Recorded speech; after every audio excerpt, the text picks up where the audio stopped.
Sir ticket तो मिली नहीं, और टिकट नहीं मिलने का भी कोई गम नहीं है, लेकिन पार्टी में सम्मान नहीं मिला सर। तो फिर मैं आगे के पन्ने देखना चालू किया तो एक से एक बात समझ में आई कि भैया इनका जो असली नाम है वो देवेंद्र सिंह यादव है। और एक अफवाह उड़ाया जा रहा है कि राजेश चौधरी बीजेपी के लिए काम कर रहे हैं। भाई आज 40,000 रुपये होता है क्या? बीएसपी के कर्मचारी इनसे ज़्यादा कमाते हैं। तो देख रहे हैं तो भैया पता चल रहा है कि 1 करोड़ से ज़्यादा तो उन्होंने कर्जा दिया लोगों को। और वो हम लोग ठान लिए हैं इस बार ये देवेंद्र को हटाना है, कांग्रेस को हटाना है। तो अब मैं ये सोच के हंस रहा था कि यार देवेंद्र यादव जी कर्जा भी दे रहे हैं तो किसको? मतलब धर्मेंद्र यादव को कर्जा दे रहे हैं, अपनी पत्नी को कर्जा दे रहे हैं, अपनी माताजी को कर्जा दे रहे हैं। हम जो है कांग्रेस शासन में सताए हुए लोग हैं। सताए हुए लोग मतलब? जी भैया, हमारी दुकान लगती थी सिविक सेंटर में, नेहरू आर्ट गैलरी के बगल में। पुरानी हुई है। हाँ, देवेंद्र यादव जी की और उनकी पत्नी की संपत्तियां बढ़ी है, नई संपत्तियां अर्जित हुई है, नए कर्ज बढ़े हैं। 2018 में केवल 8 लाख रुपए उन्होंने धर्मेंद्र यादव जी को दिया था। अरे सर, महादेव की कृपा सब पे बनी रहे सर। हमारे मार्केट में आके देवेंद्र यादव बोले थे कि ये मार्केट टूट रही, मैं बैठ के कुर्सी लगा के बनाऊंगा, और उसके बाद कभी पूछे नहीं। एक फौजी सर सम्मान का भूखा होता है, काम के भूखे नहीं हम लोग, और जहाँ सम्मान मिलेगा वहाँ जाऊँगा मैं। और बड़ा मजा आया देवेंद्र यादव जी पे महादेव की कृपा देखते हुए। पांडे जी की संपत्ति बड़ी होगी।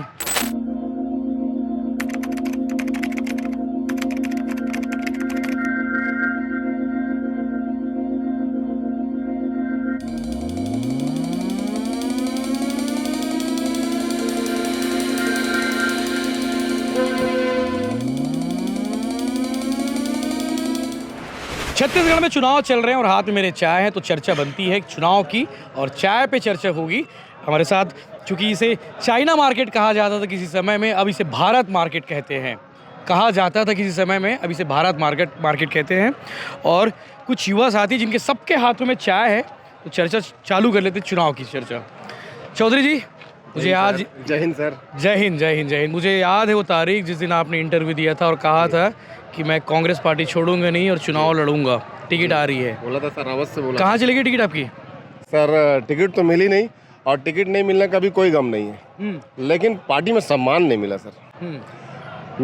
मैंने वैशाली नगर के लिए दावेदारी किया था, और उसके बाद मुझे टिकट नहीं मिला। फिर भी एक कार्यकर्ता के तौर पे मैंने टिकट नहीं मिलने के बावजूद मैं गया, आदरणीय मुकेश चंद्राकर जी को टिकट मिला, उनको मैंने जीत की अग्रिम बधाई भी दी और उनके लिए जी जान से काम करने के लिए प्रयास शुरू कर दिया। हाँ। लेकिन कुछ एक मीटिंगों में मैं देख रहा हूँ कि मैं जिस वार्ड से पार्षद हूँ, 6 पार्षद था, उस वार्ड में मीटिंग हो रही है, बगल में 50 मीटर की दूरी पे मीटिंग हो रहा है, और मुझे नहीं बुलाया जा रहा है। 3 मीटिंग हो गई, लेकिन राजेश चौधरी को बुलाया नहीं जा रहा। मेरी उपेक्षा की जा रही है, और एक अफवाह उड़ाया जा रहा है कि राजेश चौधरी बीजेपी के लिए काम कर रहा है। जो अगल बगल के जो पार्षद हैं वो लोग वैसे अफवाह उड़ा रहे हैं। मैंने डायरेक्ट इसके लिए कॉल भी किया, जो पार्टी के वरिष्ठ लोग हैं उनको भी बात बताया, लेकिन किसी ने इसको गंभीरता से नहीं लिया। यहाँ के विधायक देवेंद्र यादव जी को भी कॉल किया, उन्होंने भी मेरा कॉल रिसीव नहीं किया, मुकेश चंद्राकर जी भी नहीं किया। और जब मैं मीटिंग में गया तो मेरी बातों को वहाँ पे उल्टा सीधा से बोला जा रहा है, मुझ पर ब्लेम किया जा रहा है। तो एक फौजी सर सम्मान का भूखा होता है, काम के भूखे नहीं हम लोग, और जहाँ सम्मान मिलेगा वहाँ जाऊँगा मैं। और ऐसे भी यहाँ पे रोज इकट्ठा होते हैं इतने सारे लोग? ये रोज मेरी टीम है सर पूरी, 40-50 आदमी का तो ग्रुप है मेरा, हम ऐसे ही लेके चलते हैं। मॉर्निंग वॉक वाले हो? जी सर, ये तो हमारा डेली रूटीन है। क्या चल रहा है सर? हाँ भैया, बस भाजपा चल रही है। जो भाजपा ही हो आप? भाजपा ही नहीं, हम लोग आम हाँ, गुड मॉर्निंग के मेंबर हैं। Good morning. हाँ, रोज चाय पे आते हैं, चाय पे अपना रोज। पार्टी का सिंबल तो नहीं आपके साथ में? पार्टी का सिंबल नहीं, मैं पार्टी का कोई सिंबल नहीं है, हम तो आम आदमी हैं। हाँ। हम जो है कांग्रेस शासन में सताए हुए लोग हैं। सताए हुए लोग मतलब? जी भैया, हमारी दुकान लगती थी सिविक सेंटर में, नेहरू आर्ट गैलरी के बगल में, और विगत पिछले साल जो है ना उसको तोड़ दिया गया। उस समय पूरे भिलाई में बीजेपी के बीएसपी ने डंडा चलाया, लेकिन पर्सनली हमारे मार्केट को ख़राब कर दिए।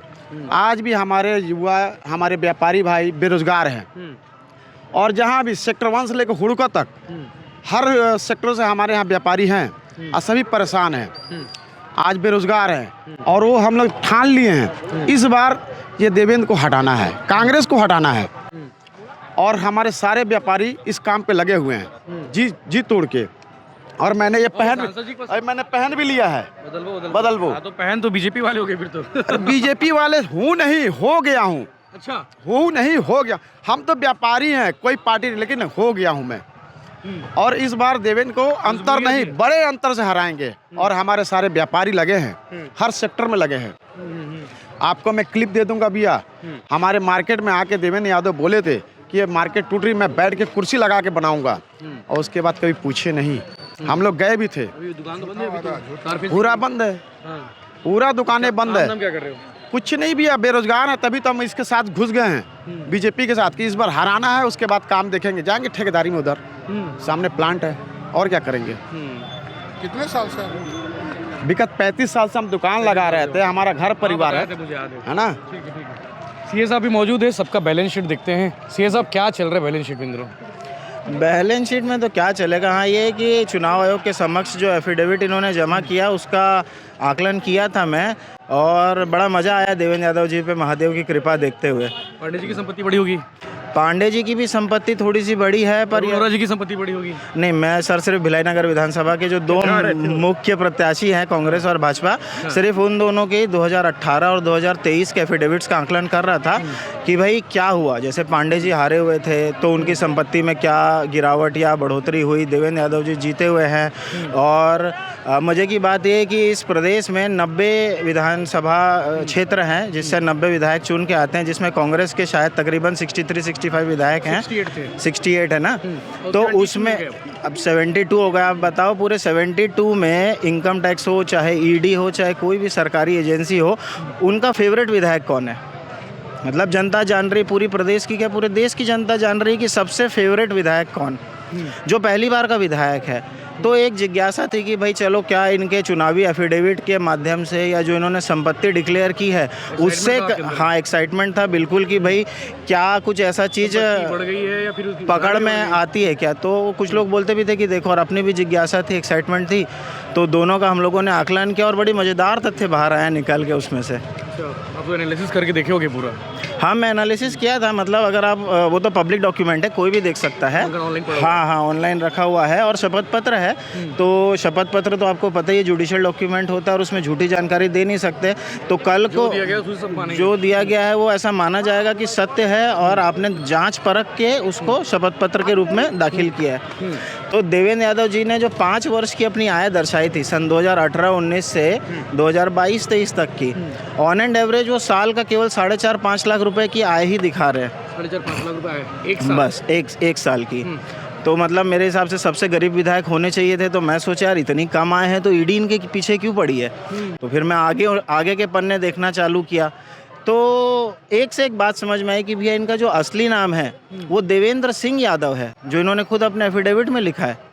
पर पूरे शहर में इनके खुद के बैनर पोस्टर से लेके हर जगह ये उस सिंह को छुपा के रखते हैं। पता नहीं क्या मंशा या मानसिकता है। स्कूल कोई सर्टिफिकेट में लिखा रहा होगा तो पता नहीं सर, जो भी सर्टिफिकेट में, तो चुनाव आयोग के एफिडेविट में देवेंद्र सिंह यादव क्यों है? सर्टिफिकेट तो कैरी होना चाहिए सब जगह, फिर देवेंद्र यादव ही होना चाहिए। क्या इसमें कोई कन्फ्यूजन क्रिएट करने की इच्छा तो नहीं है कि यूपी वाला यादव ना समझे, छत्तीसगढ़ी समझे? पर उसको अपन ड्रॉप करते हैं, अपन सिर्फ आय की बात करते हैं। तो 25 लाख रुपए की यदि किसी व्यक्ति की 5 वर्ष की आयकर में दर्शाई आय है ना, तो इसमें से इस आय के बाद ही तो आप घर खर्च और बाकी की चीज़ें करते हो ना, तो शुद्ध आपके हाथ में और कुछ कम पैसे ही बचना चाहिए।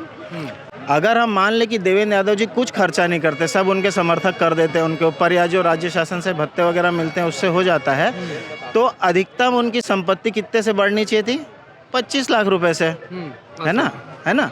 या यदि कुछ कर्जा लेते तो उस कर्जे के अनुपात में संपत्ति बढ़ती। तो देवेंद्र यादव जी ने अपने एफिडेविट में 1 रुपये भी अपने ऊपर कर्ज ना होने की बात कही है। हाँ, कोई लोन नहीं, मतलब उनके सर पे कोई लोन नहीं है, एकदम बेदाग और बेकर्जदार आदमी है वो। तो अधिकतम उनकी संपत्ति बढ़नी चाहिए थी 25 लाख से। अब यदि आप उनके एफिडेविट के 3-4 पेज में जहाँ पे वो चल संपत्तियों की जानकारी दी है ना, उसमें आप बैंक बैलेंस का ही सिर्फ जोड़ लगा लेंगे, जो नकद हाथ में और जो पैसा बैंकों में रखा है, तो उसका टोटल 28 लाख रुपए है। अच्छा जी।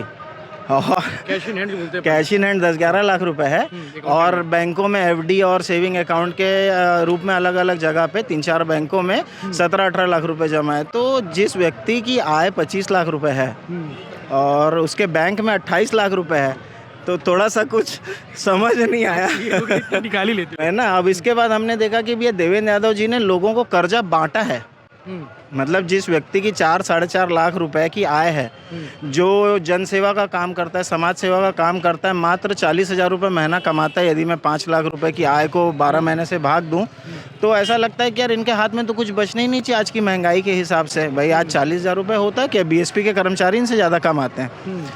तो देख रहे हैं तो भैया पता चल रहा है कि 1 करोड़ से ज़्यादा तो उन्होंने कर्जा दिया लोगों को। एफिडेविट में है ही एफिडेविट में मेंशन है सर, तारीख पर।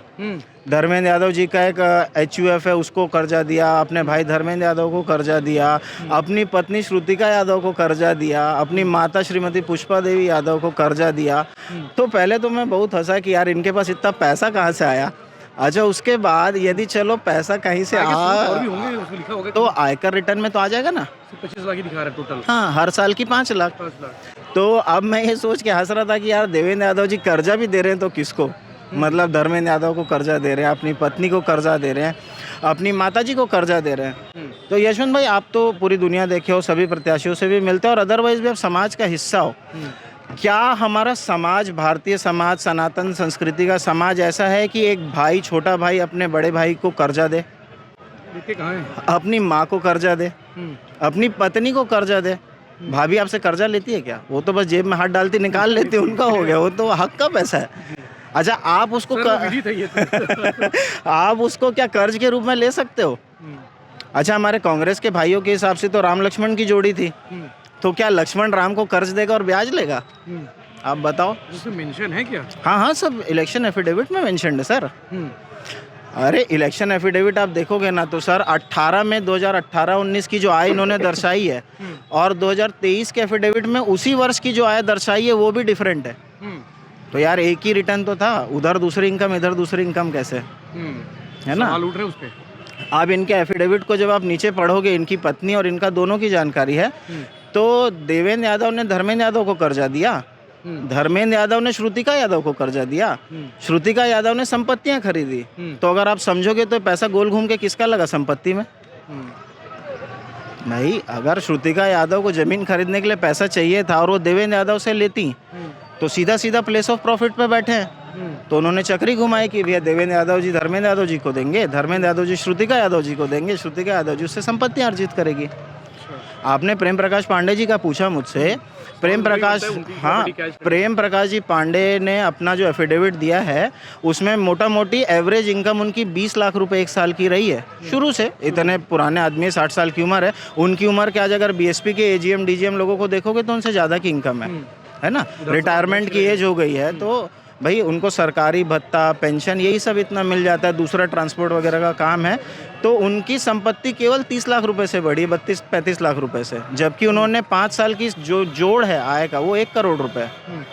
तो उस अनुपात में आय नहीं बढ़ी, उनकी संपत्तियों का मूल्यांकन बढ़ा। जैसे नेहरू नगर की कोई जगह है, वो 2018 में मान लो 1.5 करोड़ की थी, वो आज 2.25 की हो गई। तो इसको संपत्ति बढ़ना नहीं बोलेंगे ना, ये तो संपत्ति का मूल्य बढ़ा है।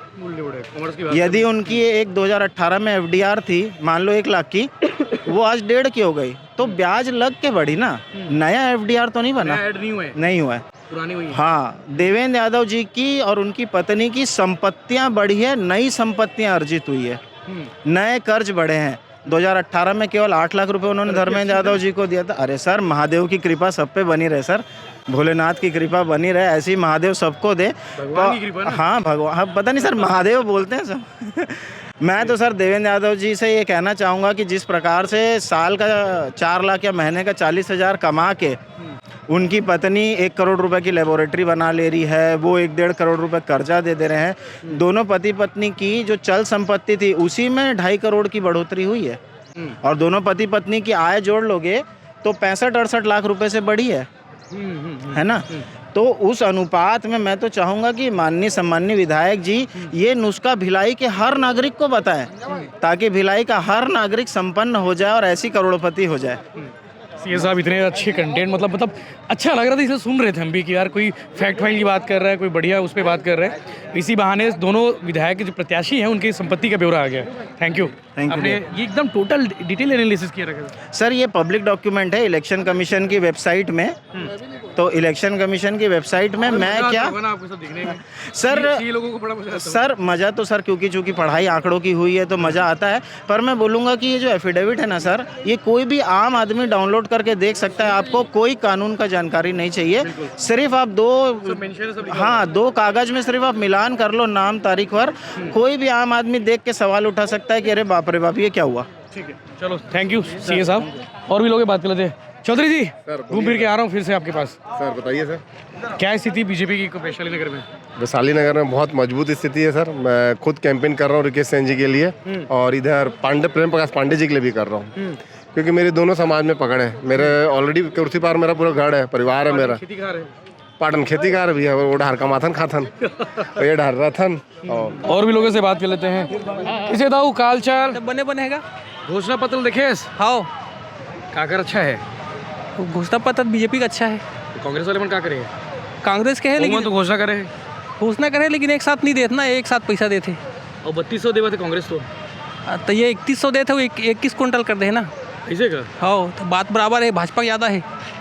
एक मुश्त कारण, एक मुश्त कारण 3200 देते ना होना, एकड़ ज़्यादा है उनके। लेकिन अगर बोरा ज़्यादा है ना, वो कुंटल ज़्यादा लेते हैं। हाँ तो कुल माफी तक होता ना कांग्रेस की सरकार में, ऋण माफी होते, अब होकर पता नहीं कैसे कार ही आगे दे पाही नहीं दे पाही। खबर नहीं दे पाई तक साले दे 5 साल में नहीं तो टुकड़ा टुकड़ा हम दे ना, एक मुश्त देते पैसा, एक मुश्त पैसा काम कह रहे, मुश्त काम कह रहे। हाँ ठीक है, काल चलता हूँ बस बने बने पिए क्या चला थे? एकदम बढ़िया। चाय पिया रहे हो? चाय पी कुछ सोचे हो का?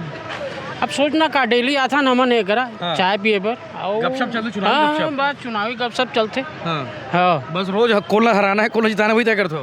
नहीं हराना जिताना नहीं, जिताना तो बीजेपी है मान ला। हाँ हाँ वही चर्चा चल रही थी कि कैसे जिताना है बस। बीजेपी वाले होगा? नहीं मैं तो मजदूर आदमी भी है, रोज कमाना रोज खाना। हाँ हाँ हाँ बस आके ही करे 1 घंटा चाय पिए, ओकर बात तान चले। सेहत के खराब दे रही थे ना, और डिस्कशन पूरा शहर के खबर हम मिल रहे थे। हाँ बोला ठीक करे बर एती आता ना मन है नहीं आओ बढ़िया, मतलब जो है प्रोग्राम सेट करथन कि कौन ला जिताना है, का करना है चुनाव के समय। ठीक है, काले दाऊ सब बढ़िया। बीजेपी के घोषणा पत्र में सबसे अच्छी बात है, ये लोग बोलना भूल गए, कि सभी महिलाओं को, विवाहित महिलाओं को 1000 रुपये जो मिल रहा है महीने का, उससे घर में अगर 4 महिलाएं शादीशुदा है तो 4000 रुपये महीना।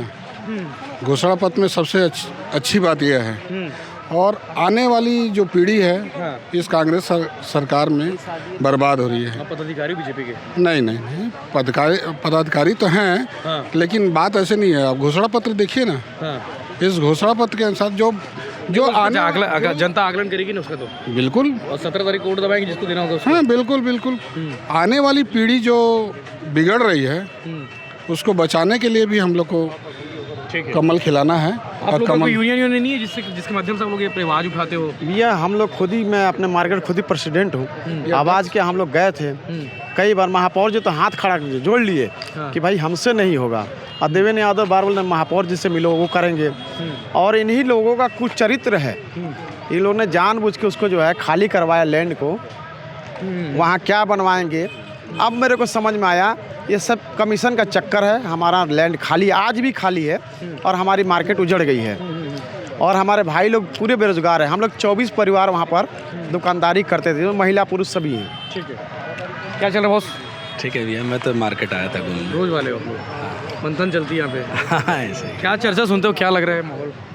चर्चा भैया, अपन तो राजनीति में है नहीं, राजनीति का आइडिया नहीं है, ज़्यादा अनुभव नहीं है, पता नहीं है। लेकिन बस चर्चा सुन लेते हो, शामिल हो जाते ये है कि भिलाई को जो है, अगर बाहर कहीं जाओ घूमने घामने, तो अगर किसी को बताओ या पूछता है कोई कहाँ से आए हो, तो उसको छत्तीसगढ़ बोलो तो छत्तीसगढ़ कहाँ है, तो उसको बताना पड़ता है भिलाई स्टील प्लांट, है ना। हाँ प्राउड फील होता है। तो किसी को बताओ कि मैं भिलाई से आया हूँ, तो अच्छा भिलाई स्टील प्लांट जहाँ है, और अगर बोलूँगा छत्तीसगढ़ से आया हूँ ना, तो जनरली लोग नहीं जानते हैं। वही भिलाई स्टील प्लांट जिसकी ट्रेन की जो पटरी भी हमारी देश में। हाँ, या तो उनको बता दो नक्सल प्रदेश छत्तीसगढ़, ऐसा करके बाहर में। लेकिन ये है कि जैसे भिलाई स्टील प्लांट को भिलाई स्टील प्लांट के नाम से जाना जाता है, वैसे ही मेरे को लगता है आने वाले समय में, और चालू ही हो गया है, कि भिलाई को आईआईटी के नाम से भी जाना जाएगा। कि शुरू हो गई। हाँ, मैं वहाँ से आया हूँ जहाँ पे भिलाई में आईआईटी है, और आईआईटी देखा जाए बड़े गौरव की बात है। अपने प्रदेश में 17वें, अपने देश की 17वें नंबर की आईआईटी है। जिस देश में 29 राज्य हैं उसमें 17वें नंबर की आईआईटी है। तो बहुत गौरव की बात है हमारे लिए कि हमारे यहाँ भिलाई स्टील प्लांट भी है और हमारे यहाँ आईआईटी भी है। और कहीं भी, और इस आईआईटी में ऐसा है कि ये चूँकि भारत का आईआईटी है तो इसमें पूरे भारत के लोग, हर राज्य के लोग आएंगे यहाँ पढ़ने के लिए और वो अपने राज्यों में जाके बताएंगे कि मैं भिलाई आईआईटी से आया हूँ। प्राउड मूवमेंट वाले अब 2 चीज़ें होंगी हमारे पास। हाँ, भिलाई आईआईटी और आईआईटी और आईआईटी कैसे आई है, क्या आई है, वो तो क्या नाम का जग जाहिर है। ठीक है, थैंक यू, अच्छा लगा। बाकी चाय पे चर्चा समाप्त करते हैं। सबकी चाय खत्म हो चुकी है, कप जो है फेंक दिए हैं डस्टबिन में। बाकी चुनाव पे चर्चा लगातार जारी रहेगी।